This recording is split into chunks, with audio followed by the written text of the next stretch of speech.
اسلامی تاریخ کی ایک ایسی سلطنت جو اندرونی طور پہ انتہائی کمزور ہونے کے باوجود چائنا سے برصغیر اور اسپین تک پھیل گئی۔ اس سلطنت کے وجود میں آنے سے مسلمانوں کی پہلی خلافت یعنی خلفائے راشدین کا دور اپنے اختتام تک پہنچا اور مسلم دنیا کی پہلی بادشاہت کا آغاز ہوا۔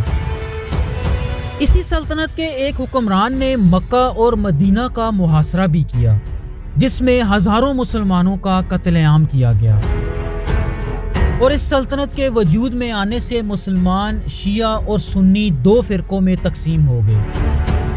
ویورز، آج ہم سلطنت بنو امیہ یعنی اموی خاندان کی فیملی ٹری کی بات کریں گے۔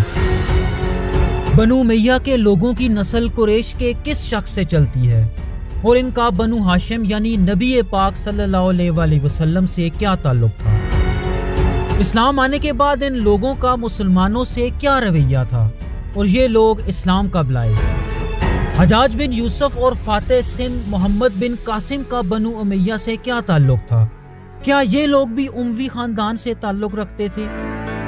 اور آج کل کے دور میں یہ لوگ کہاں بستے ہیں؟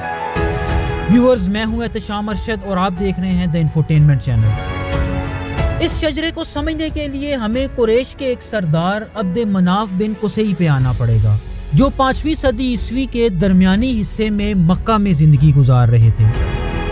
عبد مناف کے 5 بیٹوں میں 2 جڑواں بیٹے تھے، جن کے نام عبد شمس اور ہاشم تھا۔ روایات میں آتا ہے کہ عبد مناف کے یہ دونوں بچے پیدائش کے وقت کچھ اس طرح سے آپس میں چپکے ہوئے تھے کہ ہاشم کے پاؤں اپنے بھائی کی پیشانی سے جڑے ہوئے تھے، اور لیجنڈ کے مطابق ان کے والد نے انہیں اپنی تلوار سے الگ کیا۔ ویورز، یہاں ایک بات واضح کر دی جائے کہ عبد مناف کے بیٹے عبد شمس بنو امیہ، جبکہ ہاشم محمد صلی اللہ علیہ وآلہ وسلم یعنی بنو ہاشم کے جد امجد مانے جاتے ہیں۔ اور یہ تعجب کی بات ہرگز نہیں ہے کہ جڑواں بھائی ہونے کے باوجود ان کے اور ان کی اولاد کے درمیان تعلقات کی اکثر روایات میں دشمنی نظر آتی ہے، اور یہ دشمنی اسلام آنے کے بعد بھی بنو امیہ اور بنو ہاشم میں جاری رہی۔ عبد شمس کے بعد ان کا بیٹا امیہ اپنے چاچا ہاشم کی سخاوت کا مقابلہ کرنے سے قاصر رہا، جس کے نتیجے میں حضرت ہاشم نے مکہ آنے والے حاجیوں کے کھانے پینے کی باوقار ذمہ داری سنبھال لی، جبکہ امیہ نے مکہ کی فوجوں کے کمانڈر ان چیف کے طور پہ ڈیوٹی سنبھال لی، اور اسی پوزیشن کی وجہ سے اموی خاندان کے لوگ سیاسی اور عسکری طور پہ بہت مضبوط ہو گئے۔ نبی پاک صلی اللہ علیہ وآلہ وسلم کے زمانے میں بنو امیہ اسلام کی مخالفت کرنے میں ہر محاذ پہ سب سے آگے رہے، جن میں امیہ کا پوتا ابو سفیان سر فہرست تھا۔ لیکن یہاں یہ بات بھی واضح کر دی جائے کہ غزوہ بدر کے موقع پہ ابو سفیان نے جنگ نہ کرنے کا مشورہ دیا تھا۔ سن 630 میں مسلمانوں کے ہاتھوں مکہ فتح ہوا، جس کے نتیجے میں بنو امیہ کے بیشتر لوگوں نے اسلام قبول کر لیا، جن میں ابو سفیان اور ان کے بیٹے یزید اور معاویہ بھی شامل تھے۔ فتح مکہ کے بعد کچھ ایسا لگ رہا تھا کہ ان سابق اسلام دشمنوں میں کچھ ایسی خصوصیات موجود تھیں جو اس نئے نظام کے لیے مفید تھیں۔ چنانچہ ابو سفیان کو نبی پاک صلی اللہ علیہ وآلہ وسلم کی زندگی میں ہی یمن اور طائف میں اعلیٰ عہدے دیے گئے۔ اس کے علاوہ ابو سفیان کے بیٹوں معاویہ اور یزید کو شام میں بھیجی گئی فوجوں کی کمان سونپی گئی۔ ویور، سن 656 عیسوی میں اسلام کے تیسرے خلیفہ راشد حضرت عثمان بن عفان رضی اللہ تعالیٰ عنہ کو شہید کر دیا گیا، جس کے بعد اسلام کا پہلا فتنہ شروع ہوا اور مسلمان خانہ جنگی کا شکار ہو گئے، جس کے نتیجے میں چوتھے خلیفہ حضرت علی اور شام کے اموی گورنر حضرت معاویہ بن ابو سفیان کے درمیان جنگوں کا ایک سلسلہ شروع ہوا۔ ویورز، مورخ یہ لکھتے ہیں کہ تقریباً 5 سال کی اس خانہ جنگی کے نتیجے میں مسلمان 3 فرقوں میں تقسیم ہو گئے۔ اس کے ساتھ ساتھ اسی خانہ جنگی کے نتیجے میں مسلمانوں کی خلافت کا خاتمہ بھی ہو چکا تھا۔ چنانچہ حکومت کی بھاگ دوڑ اب معاویہ ابن ابو سفیان کے ہاتھ جا چکی تھی۔ تاہم سن 661 عیسوی میں امیر معاویہ نے بنو امیہ کی اموی سلطنت اور مسلمانوں کی پہلی بادشاہت کی بنیاد رکھی۔ امیر معاویہ نے حکمرانی سنبھالتے ہی سب سے پہلے سلطنت کے دارالخلافے کو کوفہ سے شام منتقل کیا، لیکن انہوں نے بنو امیہ کے لوگوں کو شام میں اپنے دربار یا صوبوں میں کوئی زیادہ عہدے نہ دیے۔ اس کے برعکس اموی خاندان کے لوگوں کو مدینہ تک ہی محدود رکھا۔ سن 676 عیسوی میں امیر معاویہ نے اپنے بیٹے یزید کو اپنا جانشین مقرر کر دیا۔ ان کا یہ اقدام مسلمانوں کے لیے بالکل نیا اور ناقابل منظور تھا، کیونکہ اس سے پہلے مدینہ میں عوامی حمایت اور بزرگ اصحاب کے مشورے سے خلیفہ کا انتخاب ہوتا تھا۔ ان کا یہ فیصلہ اس وقت بہت زیادہ متنازع ہو گیا جب سن 680 میں ان کی موت کے بعد ان کا بیٹا یزید تخت پہ بیٹھا۔ یزید پورے عالم اسلام میں انتہائی نفرت کی نگاہ سے دیکھا جانے والا انسان ہے۔ اس کی وجہ یہ تھی کہ اپنی حکومت برقرار رکھنے کے لیے اسے نواسہ رسول حضرت حسین رضی اللہ تعالیٰ عنہ کی بیعت کی ضرورت تھی، اور یہ بیعت کرنے سے انہوں نے صاف انکار کر دیا تھا، جس کے نتیجے میں اس نے نواسہ رسول اور ان کے خاندان کے 72 لوگوں کو بے دردی سے قتل کر دیا اور عورتوں کو قید میں ڈال دیا۔ اس واقعے کو پوری مسلم دنیا میں عاشورہ کے دنوں میں یاد کیا جاتا ہے۔ اس کے علاوہ یزید نے مکہ اور مدینہ کا محاصرہ بھی کیا، اور ان محاصروں میں ہزاروں مسلمانوں کا قتل عام کیا گیا۔ یزید محض 3 سال کی مختصر حکومت کرنے کے بعد انتقال کر گیا، جس کے بعد اس کا نوجوان بیٹا معاویہ II اگلا حکمران بنا۔ لیکن مورخ یہ لکھتے ہیں کہ حکومت کرنے کے محض 20 دن بعد اس کا بھی انتقال ہو گیا۔ ویورز، چونکہ معاویہ II کی کوئی اولاد نہ تھی تو اس کی موت کے بعد مسلمانوں کی دوسری خانہ جنگی کا آغاز ہوا، جس کے نتیجے میں حکمرانی بنو امیہ کی ایک دوسری شاخ میں منتقل ہو گئی۔ حضرت معاویہ کے چچا زاد بھائی مروان بن حکم نے اس خانہ جنگی کا خاتمہ کیا اور تخت پہ بیٹھنے میں کامیاب ہو گیا۔ مروان نے تیسرے خلیفہ حضرت عثمان غنی رضی اللہ تعالیٰ عنہ کے دور میں بازنطینیوں کے خلاف کئی جنگوں میں حصہ لیا، اور ان جنگوں میں کافی مال غنیمت بھی اکٹھا کیا۔ یہی وجہ تھی کہ اس کا شمار بنو امیہ کے امیر ترین حکمرانوں میں ہوتا ہے۔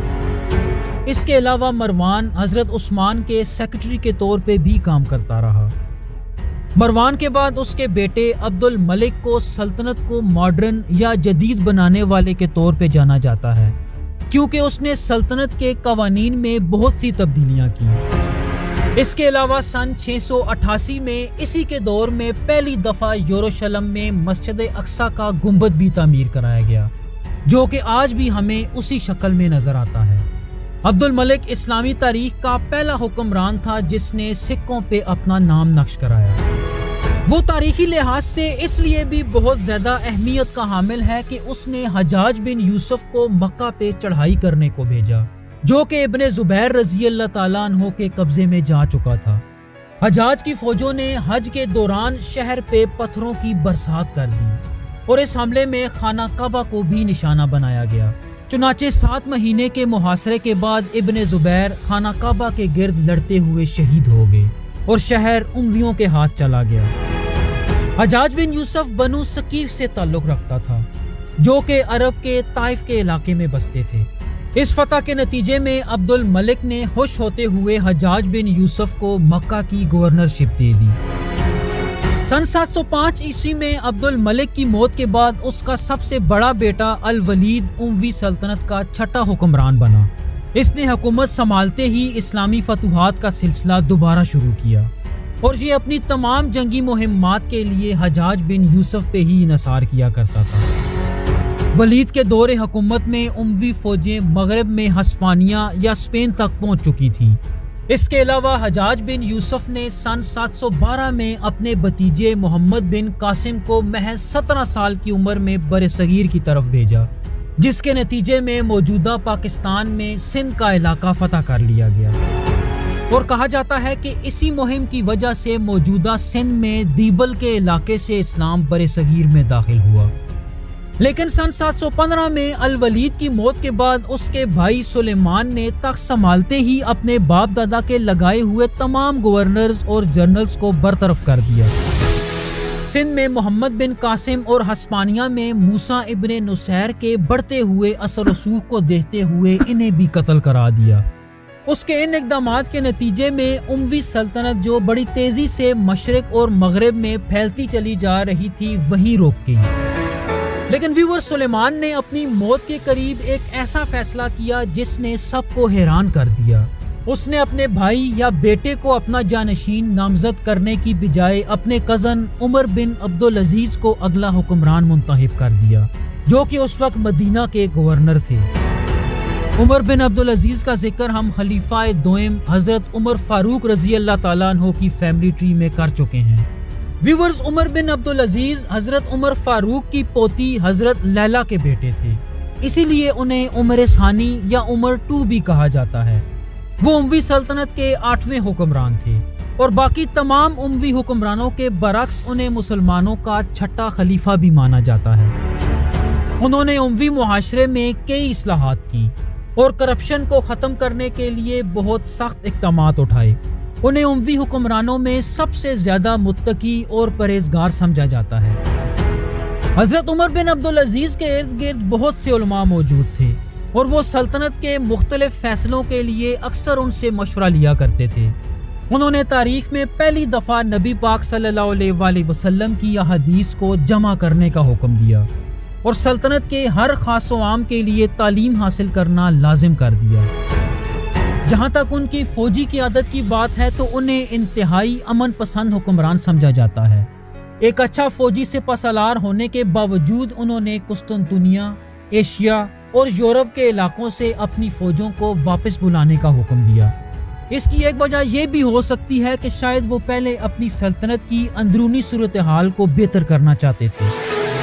تاہم بعد میں ان کے دور میں اموی فوج نے اسپین میں عیسائی سلطنت کے بہت سے علاقے فتح کیے۔ ویورز، حکومت میں آنے سے پہلے ان کی آمدنی تقریباً 50,000 دینار سالانہ بتائی جاتی ہے، لیکن خلیفہ بننے کے ساتھ ہی انہوں نے اپنے زیر استعمال ہر چیز بیت المال میں جمع کرا دی۔ اس کے علاوہ انہوں نے سلطنت میں ٹیکس اکٹھا کرنے کے نظام کو بہت بہتر کیا۔ لیکن ویورز، اس وقت کا اموی شاہی طبقہ انصاف، سادگی اور مساوات کی ان پالیسیوں کو ہضم نہ کر پا رہا تھا، تو انہوں نے عمر کے خلاف سازشیں شروع کر دیں اور وہ اس میں کامیاب بھی ہو گئے۔ انہوں نے حضرت عمر کے ایک غلام کے ذریعے انہیں زہر دلوا دیا۔ چنانچہ وہ محض 3 سال حکومت کرنے کے بعد سن 720 میں انتقال کر گئے۔ حضرت عمر بن عبدالعزیز کے علاوہ بنو امیہ کے تمام حکمران بہت غیر مقبول تھے اور ان سب کا دور ہمیشہ بدامنی کا شکار رہا۔ عمر بن عبدالعزیز کے بعد عبد الملک بن مروان کی نسل سے کئی حکمران آئے، لیکن اپنے باپ دادا کی طرح یہ لوگ بھی حکومت کرنے کے قابل نہ تھے۔ بنو امیہ کا آخری طاقتور حکمران ہشام عبد الملک تھا۔ سن 743 میں اس کے انتقال کے بعد اگلے 1 سال میں سلطنت پہ 3 حکمران آئے اور اب سلطنت اتنی کمزور ہو چکی تھی کہ اپنے خاتمے کے کگار پہ تھی۔ مروان 2 کے دور میں خراسان سے بغاوتوں کا ایک سلسلہ شروع ہوا، جس کے نتیجے میں سن 750 میں بنو امیہ کی سلطنت کا مکمل خاتمہ کر دیا گیا۔ بنو امیہ کے 90 سالہ دور حکومت کے بعد اب ان علاقوں پہ بنو ہاشم سے ایک خاندان حکومت کر رہا تھا جس کا نام بنو عباس تھا۔ لیکن بنو امیہ عرب میں اپنی سلطنت سے ہاتھ دھونے کے باوجود ایک علاقے پہ حکمرانی کر رہے تھے اور وہ علاقہ ہسپانیہ یا اسپین کا علاقہ تھا۔ بنو عباس اور اموی سلطنت ہسپانیہ کی فیملی ٹری کے بارے میں ہم اپنی آنے والی ویڈیوز میں بات کریں گے۔ ویورز، ہمیں سپورٹ کرنے کے لیے اس چینل سبسکرائب ضرور کیجئے اور ویڈیو کو لائک اور کمنٹ میں اپنی رائے ضرور دیجئے گا۔ تھینک یو سو مچ۔ اللہ حافظ۔